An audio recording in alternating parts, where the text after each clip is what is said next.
Terima kasih, moderator. Assalamualaikum warahmatullahi wabarakatuh. Yang saya hormati Prof. Supadin dan Ibu Bapak para dosen. Di sini ada senior saya Pak Andi Darussalam. Ya, saya kira selain Pak Andi Darussalam saya yang kedua tertua. Ya, ketiga Prof. Supadin. Adik-adik mahasiswa yang saya cintai, saya banggakan, Alhamdulillah alamin wa bihi nasta'in ala umuri dunya waddin. Salatu wassalamu ala asyrofil anbiya'i wal mursalin Sayyidina Muhammad wa ala alihi washabihi wa mawala. Pertama-tama tentu kita bersyukur hari ini saya dapat kuliah dari Prof. Wahyudin. Ya.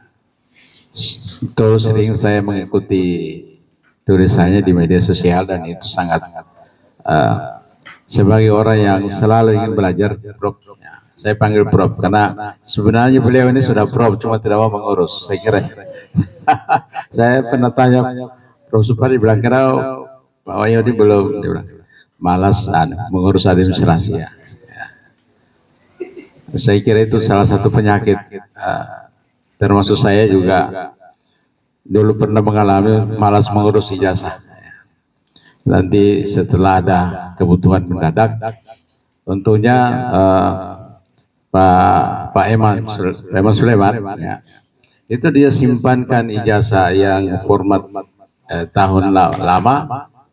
Kemudian dia desak, cepat-cepat urus dulu ini, isi ini, jangan sampai yang bertanda tangan di sini sudah mendahului.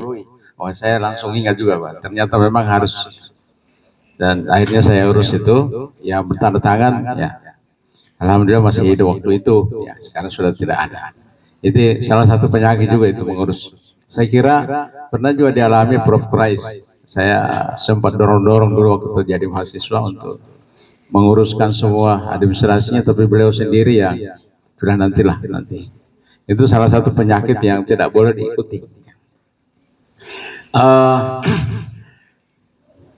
Saya agak lama masuk kampus ini, tadi lewat.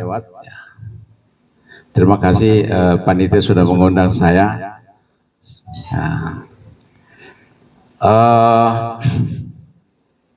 Saya mungkin tidak terlalu banyak bicara teori karena saya praktisi. Ya, saya ini adalah pelaku integrasi, ya, secara praktisnya. Jadi integrasi kan menurut saya perguruan tinggi itu tidak memproduksi pekerja. Ya, politeknik lah mungkin yang bisa mempersiapkan itu. Tapi saya dari dulu berprinsip bahwa saya masuk perguruan tinggi untuk mendapatkan wawasan. Itu modal saya. Jadi IAIN membuka wawasan saya, lalu kemudian saya memilih apa-apa yang saya harus integrasikan dalam diri saya sebagai modal sosial saya dalam menjalani hidup ini. Ya, itu saya praktekkan. Saya dari Fakultas Syariah, tapi saya terjun di dunia jurnalistik yang tentu berbeda dengan tupoksi syariah. Tapi itulah wawasan yang saya peroleh bahwa sebuah ilmu itu harus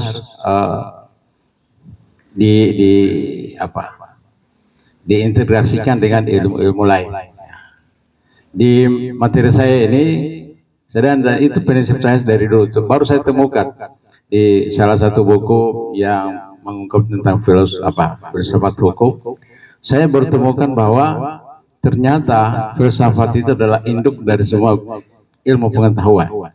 Nah, ini yang teman-teman dan Prof. Wahyudin yang ajarkan, filsafat itu adalah induk dari semua ilmu pengetahuan. Nanti muncul ilmu-ilmu khusus, lalu kemudian itu terbagi. Tapi ada saat-saat tertentu, semua ilmu-ilmu khusus itu harus kembali ke induknya supaya dia tidak keluar. Ya. Nah, jadi tidak keluar dari nilai-nilai luhur ilmu filsafat. Kan banyak itu ilmu-ilmu khusus yang sekarang menjadi musibah bagi masyarakat kita karena keluar dari filosofi ilmu itu sendiri. Saya lebih banyak akan masuk ke, kalau soal normatif idealis itu ada di, saya menganggap bahwa itu selesai di materi kuliah. Tapi di forum ini saya lebih banyak ke apa yang terjadi di negara kita dalam kerangka apa perilaku politik itu sebagai warga negara maupun pejabat negara. Di sini saya langsung saja ke pembagian ya, karena begini, kalau bicara soal politik kan sebenarnya dari dua buku yang saya baca, bukunya Pak Qurais dan bukunya Pak Kiai Abifuddin tentang fikih ketatanegaraan. Saya sedang meneliti juga soal ketatanegaraan dalam Islam. Ya. Jadi ada beberapa buku yang terkait dengan itu. Ini juga menjadi pengetahuan bahwa kita tidak seragam. Ya, negara-negara Islam itu tidak seragam dalam memilih sistem pemerintahannya. Ya, mulai dari zaman Rasulullah, zaman Khalifah, Khalifah Rasyidin, kemudian dinasti, dan hari ini itu bisa menjadi kekayaan kita dalam menata Indonesia ke depan. Nah, maka saya mengutip ya dari dua sumber tadi, kesimpulannya bahwa Al-Quran dan hadis hanya menawarkan sejumlah etika dan moral dalam menata sistem pemerintahan apapun bentuknya. Ya, saya kira itu yang paling penting. Norma dan etika inilah yang moral dan etika inilah yang harus kita gali, lalu kemudian kita sumbangkan dalam praktik kenegaraan kita. Di sini saya mengutip dari pendapat Prof. Hasbi Asyidiki yang menyampaikan bahwa ada ada 5 teori, ya. Salah satunya adalah teori kedaulatan rakyat. Jadi teori kedaulatan negara itu ada 5. Yang pertama adalah teori kedaulatan raja, teori kedaulatan rakyat, teori kedaulatan Tuhan, teori kedaulatan negara, dan teori kedaulatan hukum. Indonesia sebagai sebuah negara mengambil sistem teori atau melaksanakan sistem kedaulatan rakyat. Ya, dan itu jelas di dalam konstitusi kita, baik itu di pembukaan maupun di batang tubuh. Ya, di situ di batang tubuh misalnya disebutkan bahwa kedaulatan rakyat ada di tangan rakyat dan dilaksanakan berdasarkan Undang-Undang Dasar. Sebelum reformasi, bunyi pasal itu pasal 1 ayat 2 Undang-Undang Dasar berbunyi bahwa kedaulatan ada di tangan rakyat yang dilaksanakan oleh Majelis Permusyawaratan Rakyat. Ini terkoreksi oleh reformasi. Kenapa berubah terjadi amandemen Undang-Undang Dasar waktu itu? Karena sekali lagi kembali melihat praktek atau kenyataan dalam pelaksanaan kedaulatan rakyat itu ternyata tidak sepenuhnya memberikan kepuasan kepada rakyat sebagai pihak yang berdaulat. Jadi kedaulatan itu bahasa sederhananya adalah kekuasaan. Jadi kekuasaan itu sesungguhnya ada di tangan kita sebagai rakyat. Gitu. Lalu kemudian terjadi reformasi. Salah satu yang direformasi adalah amandemen Undang-Undang Dasar. Lalu kemudian berubah pasal 1 ayat 2 itu bahwa kedaulatan dari tangan rakyat dan dilaksanakan berdasarkan Undang-Undang Dasar. Apa pelaksanaan kedaulatan rakyat dalam Undang-Undang Dasar?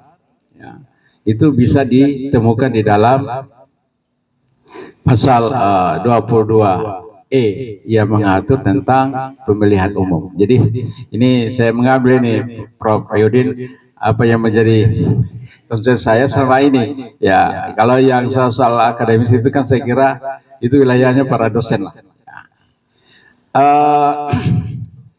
Ya sekarang kita coba melihat secara empiris. Ya.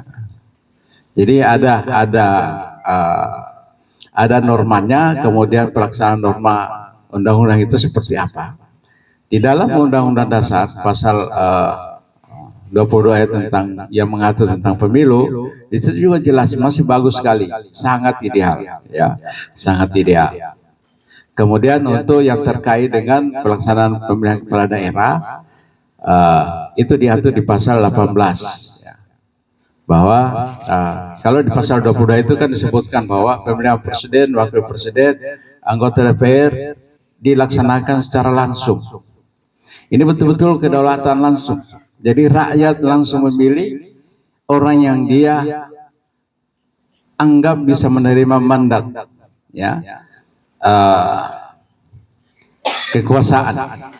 Langsung presiden, wakil presiden dipilih langsung. Anggota DPRD juga, DPD dipilih langsung. Nah, itu wujud dari pelaksanaan kedaulatan rakyat berdasarkan Undang-Undang Dasar. Lalu untuk kepala daerah itu diatur tersendiri sebagai karena ini adalah apa namanya? Kenapa tidak disatukan dulu? Karena berbeda waktu amandemennya. Nah, ada prinsip dalam amandemen Undang-Undang Dasar itu yang sudah diamandemen tidak boleh lagi diamandemen. Carikan pintu lain yang untuk bisa mengatur itu. Makanya dia berada di pasal 18. Di situ dikatakan bahwa pemilihan kepala daerah dilaksanakan secara demokratis. Ya, jadi ada dua frasa, pilihan langsung dan cara demokrasi. Lalu diterjemahkanlah yang dimaksud dengan secara demokratis itu berdasarkan undang-undang. Diterjemahkan melalui undang-undang sebagai pelaksanaan dari Undang-Undang Dasar. Nah, ada dinamika waktu itu menjelang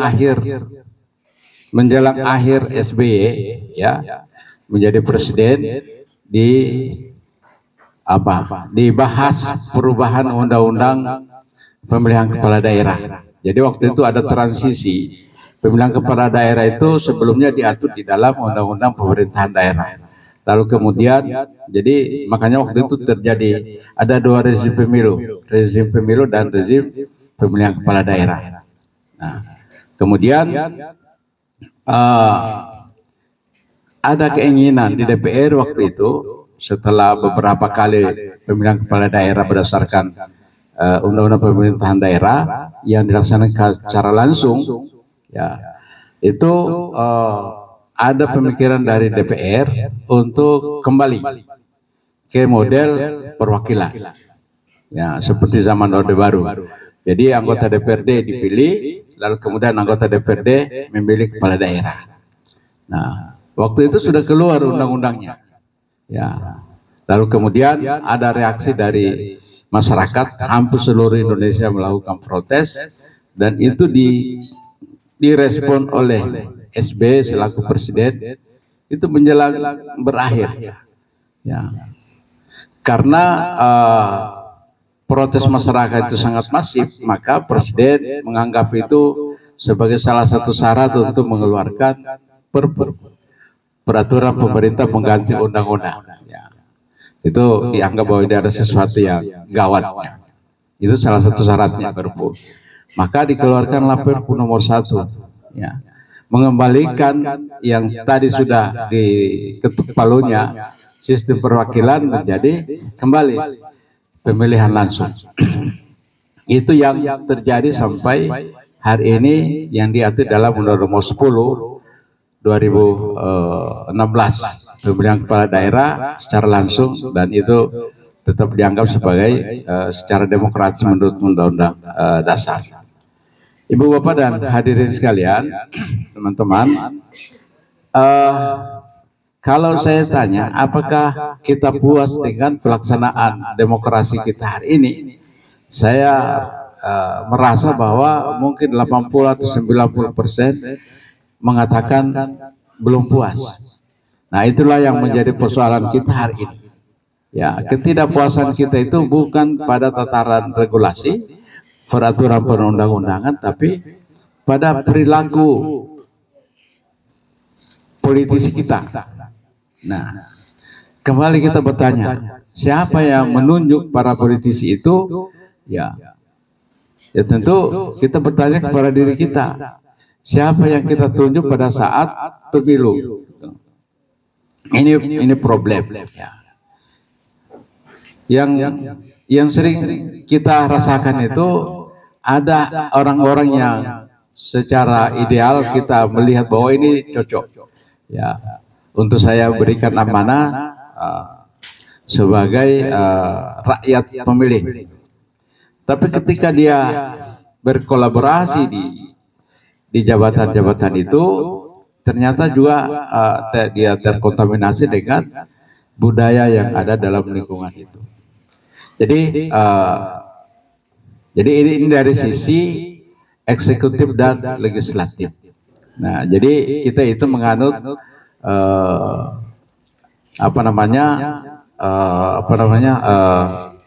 trias, kita melaksanakan trias politika yang digagas oleh filosof yang membagi kekuasaan itu kepada tiga. Ada power sharing antara eksekutif, legislatif, dan yudikatif. Nah, yang sering kita lakukan pemilihan langsung, yang mendapatkan mandat langsung dari rakyat itu adalah eksekutif dan legislatif. Tapi sesungguhnya yudikatif juga untuk di tingkat pusat itu dipilih juga oleh rakyat melalui perwakilan kita di DPR. Nah, misalnya di Mahkamah Agung, di situ ada dari hakim karir, kemudian ada hakim yang dipilih oleh DPR, ya, kemudian disahkan oleh Presiden. Lalu kemudian di Mahkamah Konstitusi juga seperti itu. Di situ ada sumbernya dari hakim karir, ada dari partai politik malah, ya, kemudian dari hakim karir dan seterusnya. Ketidakpuasan kita terhadap perilaku politik hari ini, maka saya kira inilah yang menjadi pekerjaan rumah kita. Satu contoh, ya, produk legislatif dan eksekutif, yaitu undang-undang. Ya. Saya kira cukup banyak undang-undang yang diterbitkan. Kan begini, undang-undang itu, konstitusi mengatur bahwa undang-undang dibuat oleh legislatif sebagai legislator, tapi bisa juga dibuat oleh presiden sebagai konsekuensi dari sistem presidensial. Nah, banyak undang-undang yang sudah dikeluarkan oleh diputus oleh DPR, tapi itu tidak bisa ditandatangani oleh presiden. Ya, mungkin karena ada sesuatu yang tidak dia inginkan di dalam, sehingga tertunda. Ya, misalnya undang-undang tentang informasi publik waktu itu hampir 2 kali presiden baru disahkan. Ini juga yang tidak clear dalam konstitusi kita. Kasus-kasus seperti itu kira-kira pendekatannya seperti apa? Nah, ini ruang-ruang yang digunakan negosiasi antar DPR dan eksekutif. Jadi kualitas produk legislatif kita dalam bentuk undang-undang oleh banyak akademisi itu banyak menilai bahwa secara kualitatif itu tidak mempresentasikan kepentingan rakyat sebagai wakil rakyat di DPR. Misalnya undang-undang Cipta Kerja kemarin itu, Omnibus Law, ya, itu diprotes oleh masyarakat, kemudian bahkan bukan hanya sekedar diprotes melalui unjuk rasa, Bahkan itu dilakukan uji materi, judicial review ke Mahkamah Konstitusi. Mahkamah Konstitusi menilai bahwa ada sesuatu yang ada proses yang tidak jalan. Misalnya sosialisasinya waktu itu, naskah akademiknya juga tidak jelas, maka Mahkamah Konstitusi memutuskan untuk mengembalikan undang-undang itu diproses ulang. Tapi kan Presiden juga tidak melaksanakan itu dan DPR. Ya, justru Presiden mengeluarkan Perpu. Ya, ini apa namanya? Fakta-fakta empiris yang menunjukkan bahwa negara kita ini belum sepenuhnya tunduk kepada apa yang diatur dalam konstitusi. Ini menjadi pekerjaan perguruan tinggi, barangkali bisa merekomendasikan itu. Jadi dalam hal penataan ketatanegaraan kita, memang perguruan tinggi harus lebih banyak. Cuma persoalannya kan sekarang kasihan ya bukan apa. Teman-teman perguruan tinggi, ya saya khawatir jangan sampai mereka masa bodoh dengan situasi politik kita. Karena kan kemarin itu banyak sekali pernyataan-pernyataan yang dianggap lewat saja oleh wakil rakyat dan presiden dan pemerintah. Ini situasi ini sebenarnya tidak normal menurut saya. Ya, tidak normal. Ya. Kita tidak punya mudah-mudahan anggota DPR yang hari ini, yang baru beberapa hari dilantik, itu sensitivitasnya terhadap suara publik itu bisa lebih. Ya, ini yang saya kira perlu kajian, perlu kajian. Ya, perlu kajian yang mendalam dari perguruan tinggi. Karena begini, saya masih berprinsip bahwa perguruan tinggi salah satunya yang saya percaya. Ya, saya masih percaya. Paling tidak di tataran idealisme itu masih ada di perguruan tinggi. Nah, masyarakat kita, masyarakat mahasiswa kita harus diberitahu bahwa dalam keilmuan kita antara normatif dengan empiris pelaksanaan itu masih belum. Tadi saya kira Prof. Ayudin juga sudah menjelaskan ya, ajaran-ajaran agama, ilmu pengetahuan yang begitu ideal, lalu kemudian kita bawa ke tataran praktis, ya, itu masih ini pekerjaan ya. Yang tidak boleh juga kita mengatakan ya sudahlah, ya bumi ini akan selesai sesuai dengan prediksi tadi, ya kalau tidak ada langkah-langkah antisipasi. Ya karena kita menghadapi sifat manusia yang tidak pernah puas. Ya. Sebagai catatan teman-teman sekalian, terutama teman-teman mahasiswa, dalam pembuatan undang-undang itu, ya saya kebetulan juga sering masuk di proses-proses itu. Ketika saya di Perludem, khususnya yang terkait dengan undang-undang politik, Perludem itu selalu kita membuat bersama teman-teman masyarakat sipil, membuat draft tandingan undang-undang, ya, undang-undang paket undang-undang politik, termasuk penyelenggaraan pemilu. Jadi kita coba masyarakat sipil dengan perguruan tinggi, biasa kita intens lakukan diskusi FGD seperti ini untuk menyatukan persepsi. Kita susunlah draft undang-undang itu secara ideal, ya. Tapi begitu masuk di DPR, ya syukur-syukur kalau ada 30% yang diakomodir. Semua tergantikan dengan kepentingan-kepentingan pragmatis. Ini masalah ya, yang tidak boleh kita juga lepaskan itu. Ya, harus kita dorong terus supaya legislator kita itu betul-betul menghargai aspirasi rakyat yang dia wakili. Gitu. Banyak sekali. Ya. Bahkan kalau kita pengalaman yang lalu, undang-undang yang dipegang, yang dibahas oleh DPR itu bukan lahirnya dari DPR, meskipun itu alasannya bahwa ini hak inisiatif DPR, tapi ya, termasuk yang dari pemerintah juga. Itu ada tim di luar yang menyusun, kemudian dia kasih masuk ke dalam. Yang bahayanya kalau yang di luar itu adalah orang yang berkepentingan dengan undang-undang itu. katakanlah yang biasa kita sebut-sebut dengan kelompok oligarki, ya undang-undang pertambangan misalnya, waduh itu ya kalau kita mau baca kontennya antara kepentingan negara dan kepentingan oligarki itu ya, jadi kelihatan sekali itu ya siapa yang diuntungkan dengan undang-undang itu.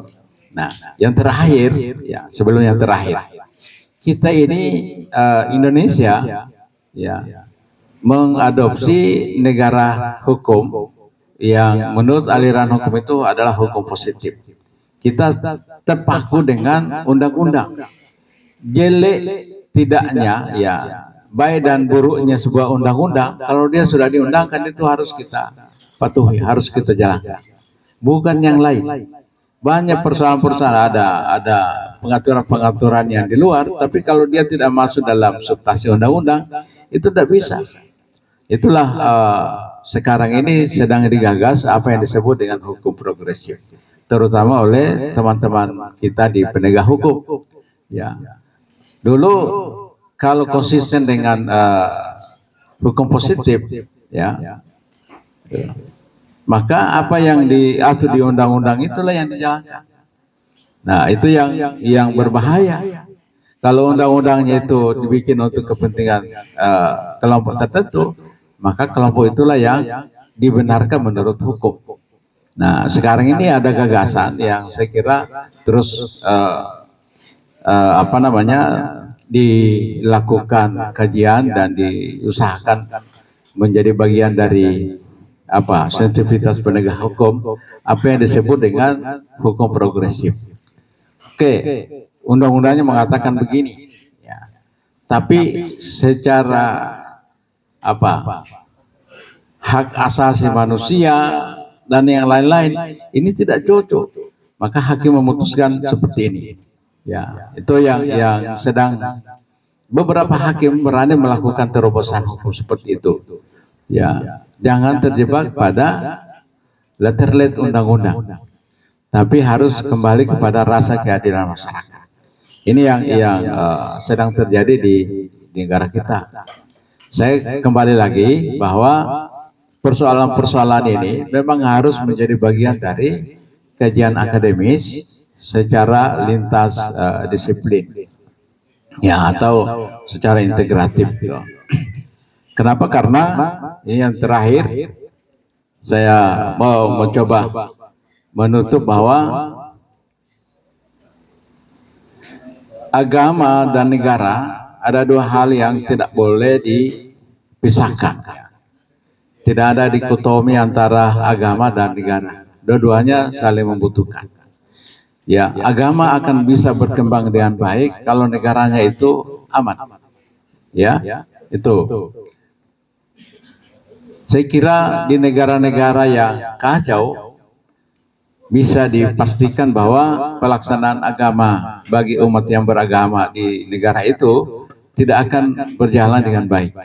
Bagaimana kita bisa sholat dengan tenang kalau di luar masjid sana terjadi tembak-tembakan? Ya, misalnya itu contoh saja. Bahwa kita butuh negara yang aman dalam untuk melaksanakan ibadah agama kita masing-masing. Saya kira itu yang paling penting menurut saya. Dan yang terakhir, karena ini adalah fakultas sosiologi, ya, di dalamnya ada prodi ilmu politik ya. Ini yang saya kira teman-teman yang mahasiswa ilmu politik harus lebih banyak mengkaji soal realitas perilaku politik kita. Ya. Dan itu ya mohon maaf ini bukan saya harus diprogramkan.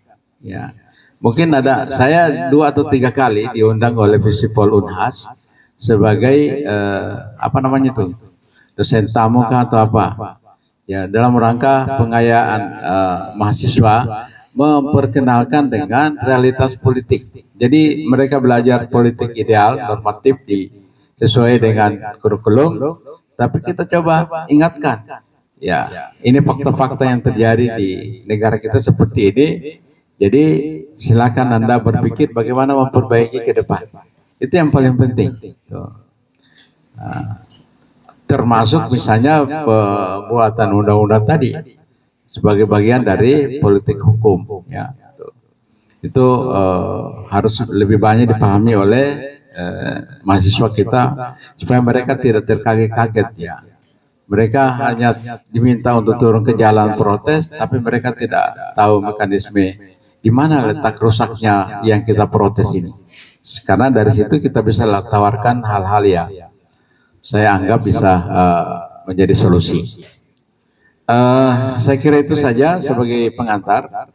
Saya kembalikan ke moderator. Assalamualaikum warahmatullahi wabarakatuh.